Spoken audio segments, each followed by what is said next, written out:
Bonsoir à tous et bienvenue dans cette nouvelle édition du 7-8 Les Invités, une émission, vous le savez, pour partir à la rencontre de celles et ceux qui font l'actualité locale. Et aujourd'hui, parole à Hervé Dussoui, le président de la délégation yvelinoise du Secours catholique, l'association qui a dévoilé récemment un rapport inquiétant sur la pauvreté en France. Femmes et étrangers sont les principaux concernés. Vous entendrez aussi dans cette émission François-Guillaume Laurin, journaliste au Point et auteur de l'ouvrage de Ces lieux qui ont fait la France, un ouvrage qui nous en dit un peu plus sur les villes et endroits emblématiques de l'histoire de France. Mais on débute donc ce 7-8 invité avec vous. Hervé Dussoui, bonsoir. Bonsoir. Vous êtes donc le directeur de la délégation yvelinoise du Secours catholique et vous êtes avec nous en plateau ce soir pour parler d'un rapport. Un rapport qui a été fait par votre association, c'est le 34e du genre sur la pauvreté en France et qui malheureusement dresse une nouvelle fois un rapport, on va dire un bilan inquiétant de la pauvreté en France. Le nombre de personnes qui viennent vous voir au Secours catholique et qui vous demandent de l'aide a encore augmenté en 2015 par rapport à 2014, plus 2,7%, soit précisément 608 500 ménages que vous avez rencontrés. Quand on parle de rapport inquiétant comme je l'ai fait, est-ce que c'est le mot juste ? Oui, c'est-à-dire qu'on a eu à certains moments la velléité de dire on va éradiquer la pauvreté. Et force est de constater qu'on n'y est pas.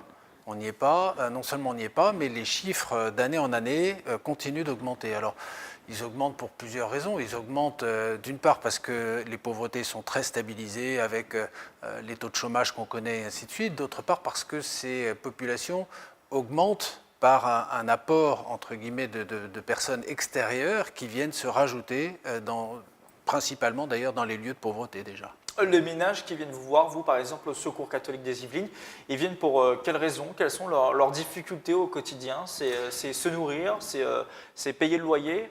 Alors oui, il y a un peu tout ça, mais la première raison n'est pas celle-là. La première raison, c'est un peu étonnant, mais la première raison, c'est avoir un lieu d'écoute, d'accueil, où je suis entendu, où je peux m'exprimer, où j'ai des conseils, et ainsi de suite. C'est leur première motivation. La deuxième, c'est le côté alimentaire. Dans ce rapport, on comprend, dans le rapport du Secours catholique, qu'il n'y a pas un portrait robot aujourd'hui de la pauvreté en France. Tout le monde est touché, même s'il y a des personnes qui sont peut-être plus soumises à cette pauvreté. Les femmes et les étrangers, c'est eux les principaux concernés, oui, les plus fragiles. Ce sont eux les plus fragiles, du moins en Île-de-France. Si vous prenez au niveau national, on a dans nos accueils à peu près 36% d'étrangers. Par contre, si vous prenez en Île-de-France, on est à 65% d'étrangers.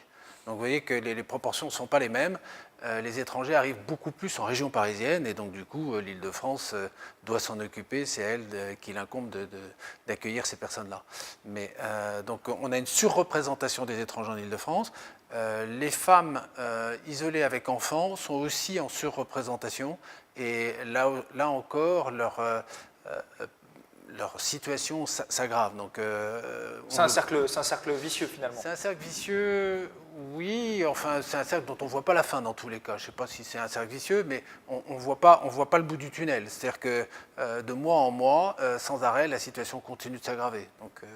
Elle s'aggrave aussi, elle continue de s'aggraver aussi dans les Yvelines, parce qu'on sait que les Yvelines initialement est un département plutôt riche.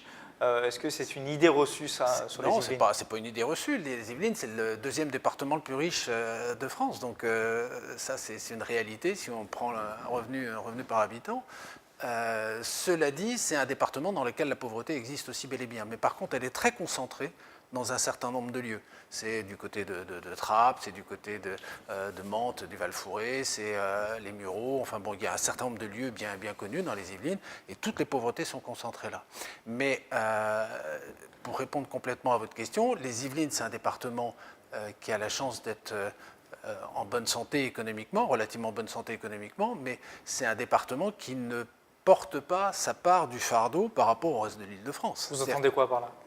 Si on dit qu'on doit traiter de façon un peu équitable, il faut qu'on accepte de ne pas tout laisser en Seine-Saint-Denis. Je grossis un peu le trait, mais c'est vrai que si vous prenez la Seine-Saint-Denis, vous prenez le Val d'Oise, vous prenez Paris, et ainsi de suite, nous en Yvelines, on est vraiment dans une position relativement confortable. Hein. Donc, je dis ça parce qu'on crie très fort dès qu'on parle d'ouverture de centres d'accueil de migrants en Yvelines, mais la solidarité voudrait qu'on porte, nous aussi, on ne va pas laisser la part aux autres.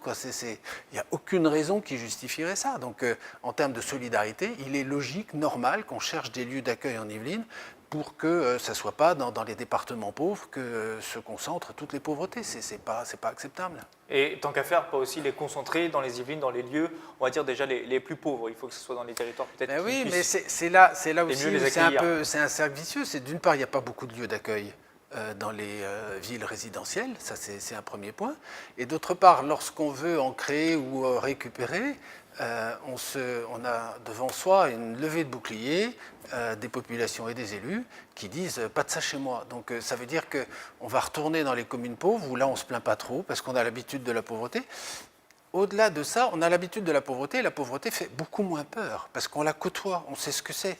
Alors que quand on est très loin de ça, on lui met une étiquette, on lui met un visage qui ne correspond pas à la réalité. C'est-à-dire qu'on dit les personnes pauvres, ce sont des fainéants, ce sont Bon, c'était ma question suivante sur l'assistanat. C'est ce qu'on reproche souvent, notamment dans les débats publics, politiques, aux gens les plus pauvres d'être assistés. Et finalement, on se rend compte dans votre rapport que ce n'est pas vrai. Il y a beaucoup de gens qui sont éligibles, par exemple, au RSA et qui n'en font pas la demande. Mais vous avez ce qu'on appelle un non-recours, un non-accès au droit qui est considérable. Hein. On dit les gens sont des profiteurs. Vous avez un bon tiers des personnes qui seraient éligibles au RSA qui ne le touchent pas, soit parce qu'elles ont honte d'aller le toucher, soit parce qu'elles ignorent la procédure pour le faire, soit parce que c'est trop compliqué, que ça leur échappe. Mais là, une nouvelle fois, c'est le fameux cercle vicieux. Oui, enfin, je ne sais pas si encore une fois si c'est un cercle vicieux, mais dans tous les cas, c'est un constat. C'est-à-dire que les personnes en situation de pauvreté sont absolument pas le cliché qu'on veut donner d'elles. Il suffit de les approcher un peu, de les côtoyer pour réaliser qu'elles souhaitent travailler. Elles souhaitent être autonomes, elles souhaitent se reconstruire dans la vie. C'est pas du tout l'image qu'on veut représenter. Ça me choque terriblement, si vous voulez. C'est comme si on voulait faire porter aux pauvres une double peine. C'est non seulement ils sont en situation de pauvreté, mais en plus ils seraient responsables de tous nos maux. Ça c'est pas acceptable. C'est pas acceptable. Ça n'est pas vrai. Et pour justement que ça arrête d'être accepté aujourd'hui, vous avez lancé ce rapport au moment de la campagne des primaires de la droite et du centre. Est-ce que c'est aussi le but, c'est aussi de faire entrer le sujet de la pauvreté dans le débat politique ? Alors, il se trouve que ça s'est passé aux mêmes dates, mais le Secours catholique, chaque année, fin novembre, publie son rapport sur l'état de la pauvreté en France. Bon, cette année, il y avait les primaires, c'est pas nous qui avons choisi la date des primaires. Donc mais ça tombe bien finalement. Mais ça tombait bien, et on a adressé le rapport à tous les candidats, de façon à ce qu'ils puissent aussi s'exprimer là-dessus. Vous avez probablement remarqué que ce n'était pas le sujet principal des débats. Et vous le regrettez, j'imagine. Est-ce qu'il y a possibilité que ça change selon vous ? Est-ce que vous êtes optimiste pour la campagne qui arrive, pour les années à venir ? J'en sais rien, honnêtement. Moi, je ne suis pas là pour militer pour tel ou tel candidat. Ce qu'on souhaite, nous, c'est que ce sujet-là s'inscrive dans les débats de fond au niveau des politiques publiques. On ne peut pas accepter qu'on ait en ce moment des millions de personnes qui vivent sous le seuil de pauvreté. Il faut que, quelque part, le travail soit mieux distribué, qu'on ait le souci de ces personnes en précarité. Il n'est pas logique qu'on ait une société qui tourne bien, et puis pour un noyau, on va dire, et puis toute une autre partie de la population qui regarde cette société tourner sans elle. Donc il y a quelque chose qui tourne pas rond là-dedans, c'est obligé. Merci Hervé Dussouis. On continue ce 7-8 invité avec de la littérature et François-Guillaume Laurin, romancier, grand reporter de l'hebdomadaire Le Point et spécialiste en histoire qui était l'invité de l'association Plaisiroise Lecture et Dialogue il y a quelques jours. Il a présenté son ouvrage « Ces lieux qui ont fait la France », un ouvrage qui nous en dit un peu plus sur les endroits qui ont marqué l'histoire de France. On l'écoute au micro de Mélanie Poquet. Le livre « Ces lieux qui ont fait la France », c'est un périple que j'ai fait dans tout l'Hexagone et même en Italie pour partir à la recherche de 26 lieux très très différents qui ont marqué chacun à leur manière notre histoire, des lieux de bataille, des lieux d'invention, des lieux industriels, agricoles, des lieux artistiques.